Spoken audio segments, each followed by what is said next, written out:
Welcome back again. So now I want to show you the raw data that I can use for training of this neural network. The raw data is in an Excel file. I'm going to click on it to see how the data look like. So the data on column A is all the temperatures ranging from 200 to 450 degrees. Column B is my strain values. Column C is my strain rate values. And column D is somewhat my stress values. I didn't want to release all the data point for the paper, so I changed the data point a bit, but that's basically your stress values. So looking at this data, I have 8900 data points. How can I import this to MATLAB most efficiently? So to do that, I'm going to select the data points, all of them. I'm going to copy them. The best way that I do it is to, you can use XLSRead or something like that, but the best way is to use a text file. To do that, I'm going to open my favorite text editor, which is Sublime, paste all the values over there. And because they were coming from columns, there is a tab between them. And you can see that this is a tab because it's just a hidden dash line between them. I'm going to save this file to something, say, for example, again, in my temp folder, I'm going to say this is my data.txt. And saving it, now I'm going to have the text file in my folder. So close Sublime, we don't need it anymore.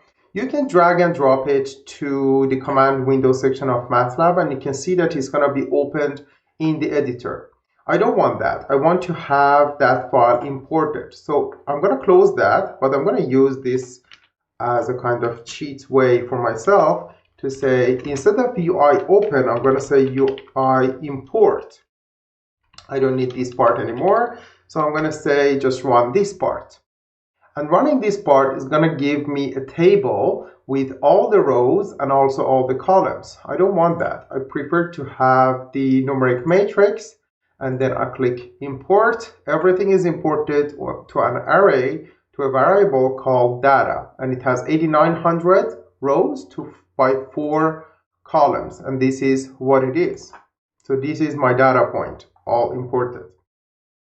So now I want to divide these data points to 2 different things. Same as the paper, I want to have the temperature, strain rate, and strain as my input and stress as my output. And I want to develop the whole code with you. So I'm going to put some information in this text editor. I'm going to share it with you, but you need to gradually run this thing. You need to put some sort of stops for yourself so that the whole code doesn't run because it's not going to work. So the first part was importing this. The second part, I'm going to put these weights just to show that some parts needs to be manually done, and then you need to wait for it, and then you can run the next part of the code. The first thing, and I can enlarge this just for your benefit. The next thing is that I can do, I want to divide this thing. I want to divide it so that the T is data, all the column, all the rows, and first column. If I run this, I'm going to have 200, say for example, if I click on it, for the 8900 rows of starting from 200, ending by 450, right? So that's all my temperature data. The second thing is something like strain rates, because strain rates was the second column of data. So that's going to be the strain rates. I'm going to do the same thing for strain. Let's name it like this. And the strain was number 3. And the last one was the stress values. That's going to be number 4. I want to just make them a little bit cleaner to look. And then we're going to run them. After I have this, my network input should be the temperature, strain rate, and the strain. For the first, let's assume that we don't want any normalization, and I want to show you what's the difference or how more accurate it's going to be if you normalize your data. So the first thing I'm going to do is that I'm going to make an input. So my input number 1 for neural network 1 is going to be basically this. It's going to be T all the temperatures, all the strain rates, all the strain values. And then one of the things for neural networks is that you need to have your data organized in a way that it's not vertical. Basically, it should be horizontal. So you need to have lots of columns with your input, the number of inputs of your network as the rows. So I will need to transpose this, because let's not transpose it. Look at it, this thing. So input one is it doesn't know any of these. So I need to first run all these. And then my input is going to be 8,900 rows. I don't want that. I want to have 8,900 columns. So I'm going to do this. And my target for the network is going to be target 1, and that's going to be the stress values. And again, I need to transpose it. So that's my target 1.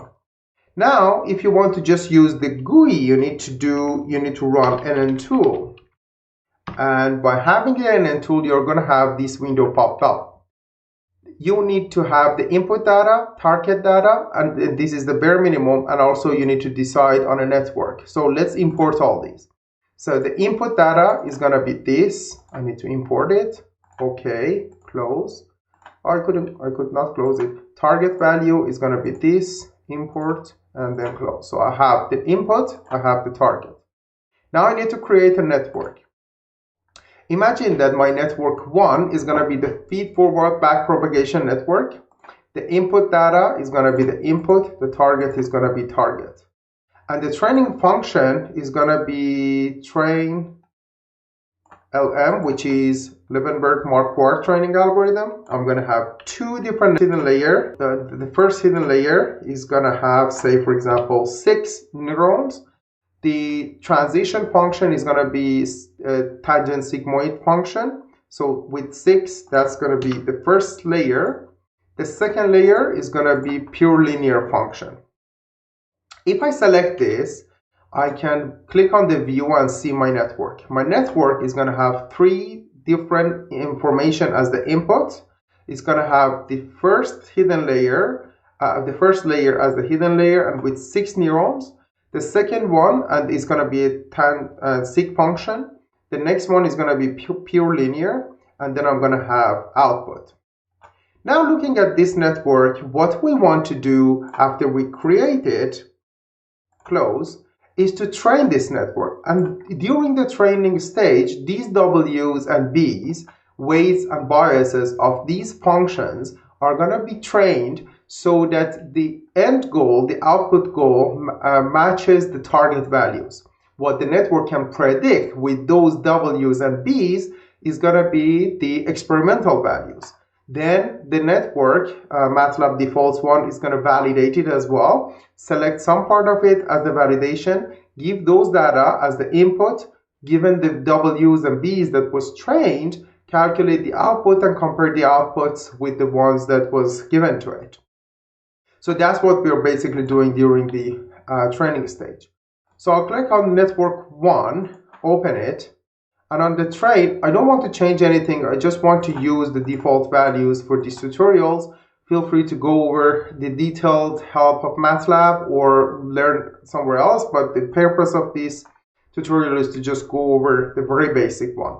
So I'll select these 2 and then click on the train network. What happens here is that the network is going to be trained using some performance functions and etc. And when you look at the performance function, it should usually go down.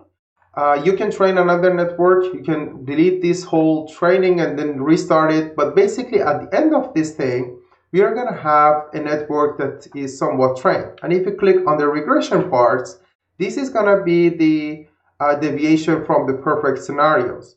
So on the target and output, what the validation phase gave, what sort of performance the validation data set was providing, what sort of performance the network exhibited when it was checked by the training data set, data inputs, and etc. So let's assume that this is good.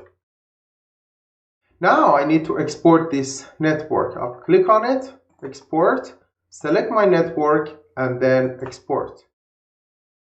What happens after this is that I will have the network 1 in my workspace. And now I can use that network. Let's put this way because the user needs to do something in between. And you can also always check the status of this network. You can check the network structure like this. It's going to show you how that network looks like. This is the trained network. It has some biases and weights in it. But when you click on it, it's not going to show you almost anything. You can extract those weights and biases, but right now when you click on it, nothing is shown. But the information is there. So I need to see what information this network can give me. So I'm going to say that what is the output of this network? Output 1 is going to be network 1, and the input 1 was the information that this network was trained on. So if I click on this thing, if I run this part, it's going to give me the information that the network as a function is giving me based on this input information. So input is fed to the network, and this network function is going to give me the output. Now I can compare this output with the target values. I can say that, for example, it's usually good to put these close alls and etc. at the very beginning. All that's helpful. So I'm going to do this. I'm going to say figure 1. I want to, first of all, I need to plot two things. So hold all, and then I'm going to say plot. In the horizontal one, I want to, for example, have the target values because those were my experimental ones. Target 1, output 1, and then I want these things to be plotted by crosses and in red color. Usually, it's better to look at this thing when the axis is a square, and usually I prefer to have the boxes on as well. So if I run this thing, these are going to be the data information that I can get. And you can see that the horizontal labels and vertical labels are not the same as well, which is not good. The other thing I want to do for this is this. I want to plot the diagonal of this square as well. So I'm going to say plot 0 to max y lim, or maybe x lim would be the better one here, and then plot this thing, and then the other one would be 0 max x lim. Basically, it's going to be the maximum of the limits of the x-axis, and I want to have that as 1.00, and then that max x lim as my other point. So I want to change this thing back to this. So this thing is going to be plotted, and I want it to be plotted by a line in black color. Okay, so if I do that, that's going to be my plot.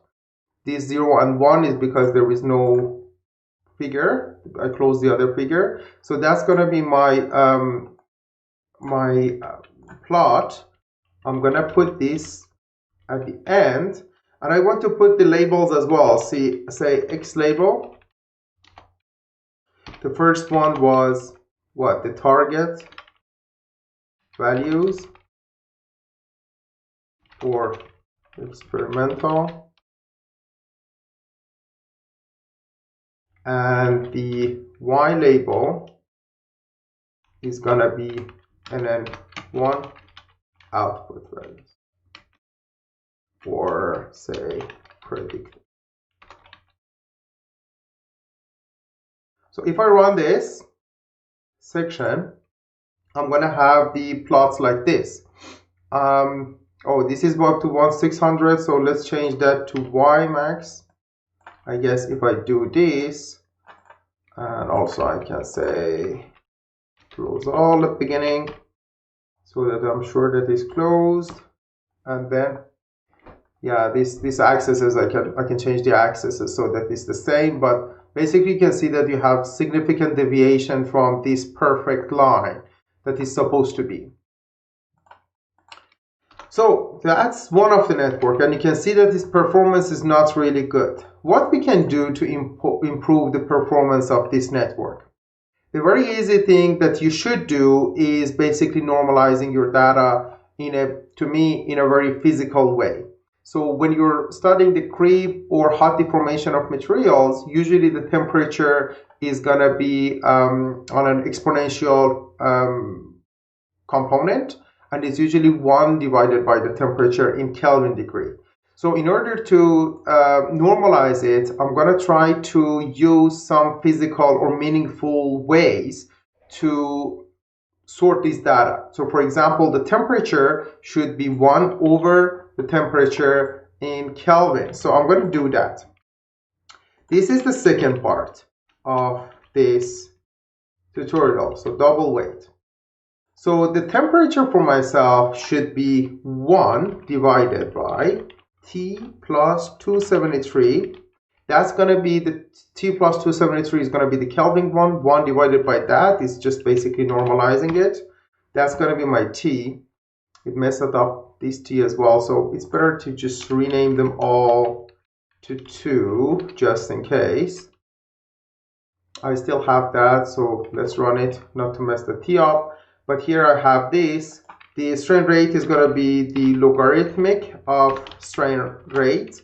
Again, that's because most of the rheological behaviors, hyperbolic sine or Johnson-Cook constitutive equation or any constitutive equation dealing with metals at high temperatures, they usually have the strain rate as the logarithmic input. So logarithmic of strain rate, and for the strain I'm going to just say it's okay, use the strain because it's usually between 0 and 1 anyway for these tests, or close to 0 and 1. But for stress I'm going to say divide my stress by maximum of the stress value. So max S is the max, and if I divide everything by that, I'm going to have them normalized between the bare minimum, more than 0, to 1, right?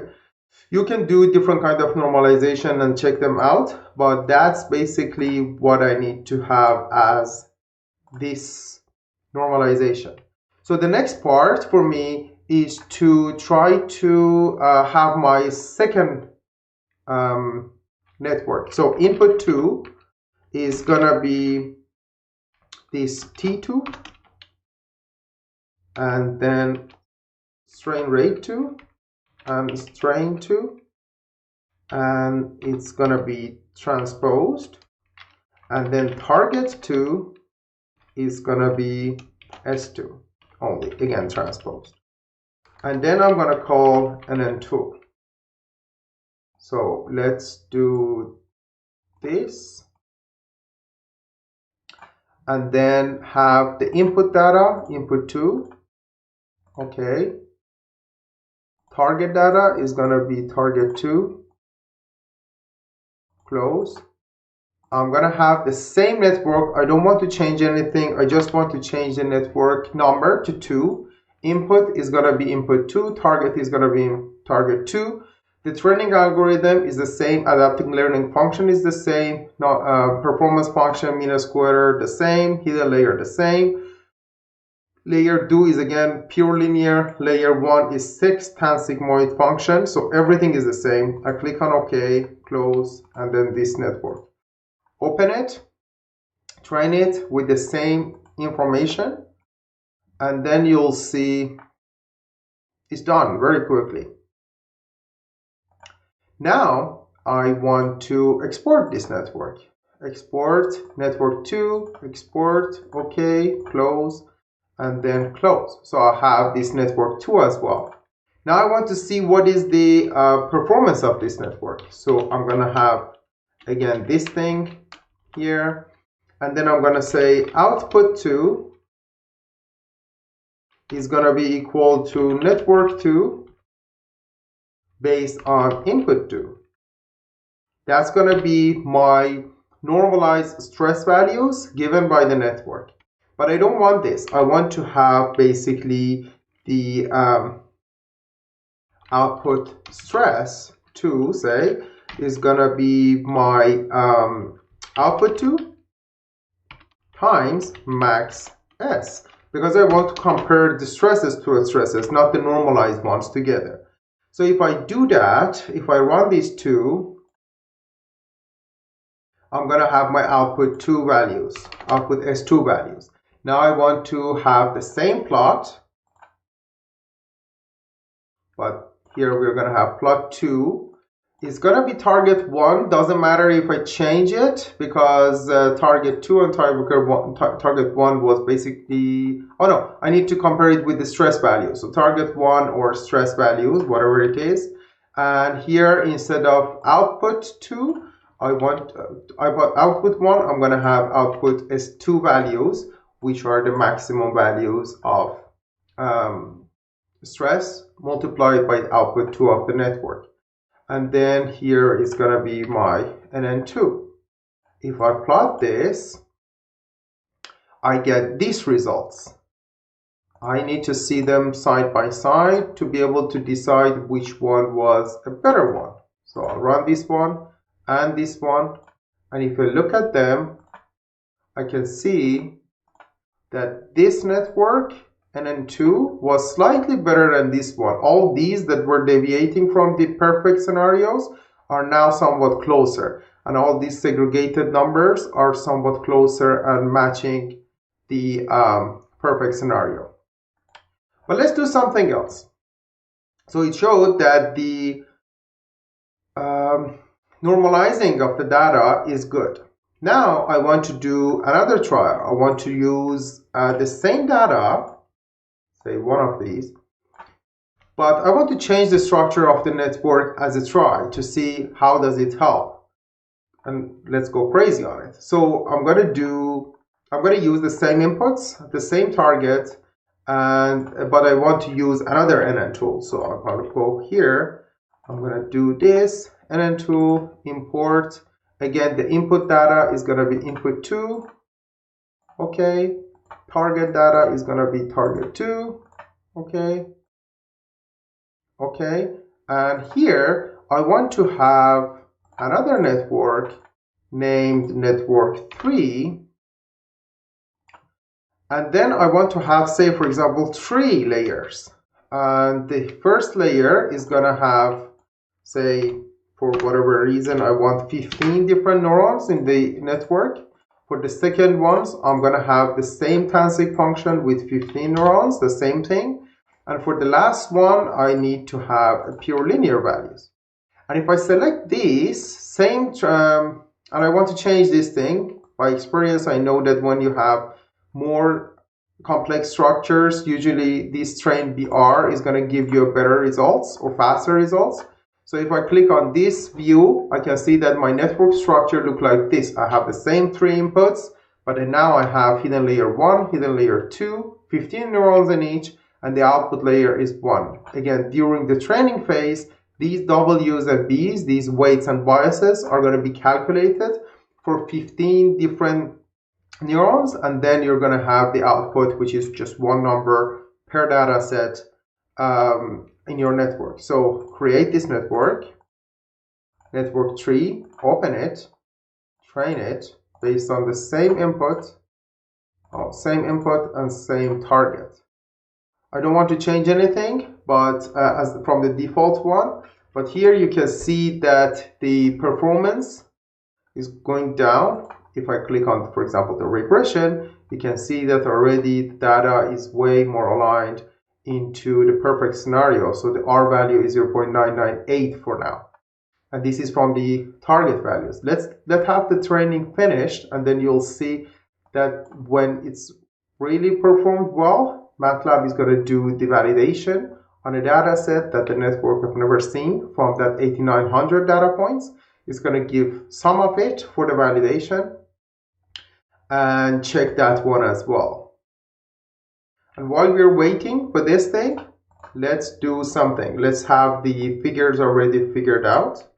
So nntool, we're going to run another time for figure 3, which is going to be the S, and then we're going to do it based on S3, which is the same, and that's going to be network number 3. Also, I need to have the output calculated for that. It's going to be based on network 3. based on input 2. Here I'm going to call it output 3, and here is going to be output 3, output SS3. Let's see if it's finished. Oh, it's not finished yet. It's still doing something. No. There you go. I'll be back after it's finished.